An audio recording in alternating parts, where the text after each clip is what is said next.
आत्मवश्यै विधेयात्मा प्रसादम अधिगच्छति।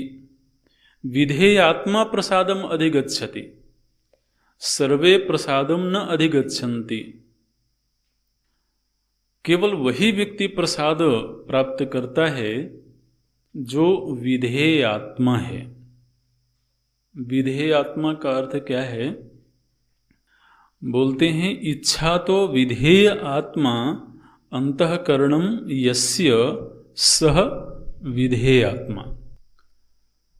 ये विधेय आत्मा को समझें, क्योंकि भगवान ने एक ऐसे व्यक्ति की पहचान करवाई है जिसको प्रसाद मिलता है। प्रसादो प्रसन्नता, अंतःकरण में जो सहज प्रसन्नता है वही प्रसाद है। हमको जो मंदिर में प्रसाद मिलता है ना, वो प्रसाद भी प्रसाद इसलिए है क्योंकि उसको पाकर के मन प्रसन्न होता है। कोई ऐसा प्रसाद मिल जाए जो मन को दुखी कर दे,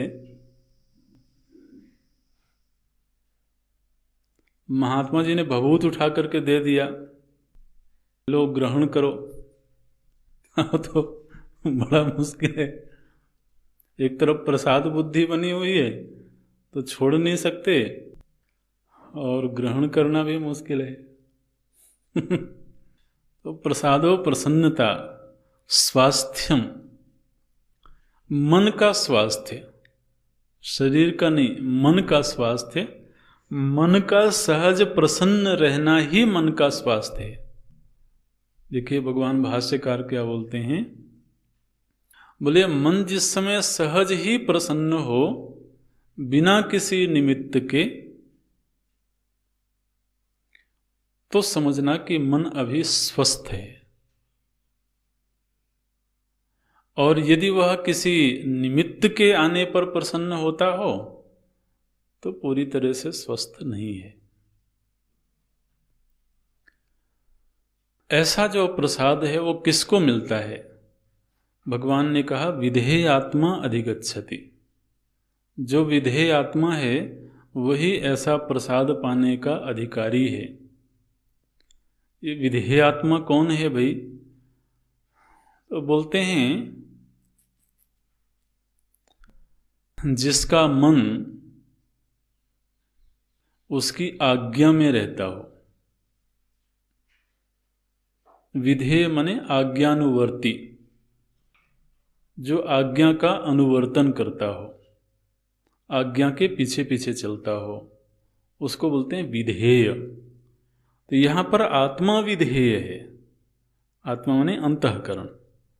तो यहां जिसका अंतःकरण विधेय हो गया, माने उसका आज्ञानुवर्ती हो गया, उसने कहा कि मन अभी इस विषय का चिंतन करना है, तो मन कहता है चलिए करते हैं। उसने कहा कि अभी इस विषय का चिंतन नहीं करना है, मन कहता है चलिए नहीं करते हैं। तो ऐसा जब विधेय हो तो उसको आज्ञा देना बड़ा आसान होता है। ऐसे ही है जैसे कोई शिष्य हो और वह आज्ञानुवर्ती हो। आज्ञानुवर्ती माने वो किसी भी प्रकार की आज्ञा के सामने प्रश्न खड़ा ना करता हो, ऐसे शिष्य को बोलेंगे विधेय। तो गुरु के लिए फिर आज्ञा देना बड़ा आसान हो जाता है, क्योंकि उसके भीतर एक विश्वास जग गया, एक भरोसा जग गया कि किसी भी प्रकार की कठिन से कठिन आज्ञा भी दी जाएगी तो ये सहजता से उसका संपादन करेगा, चाहे भले यह उसके लिए मुश्किल होवे। ऐसे ही अंतःकरण जब इस तरह का बन जाए, जो इस साधक के अधीन हो जाए, उस साधक को बोलते हैं विधेय आत्मा। ने इसका ऐसे अर्थ समझना, अंतःकरण जिसका आज्ञानुवर्ती हो गया। यह जो विधेय आत्मा है, यही प्रसाद को प्राप्त करता है।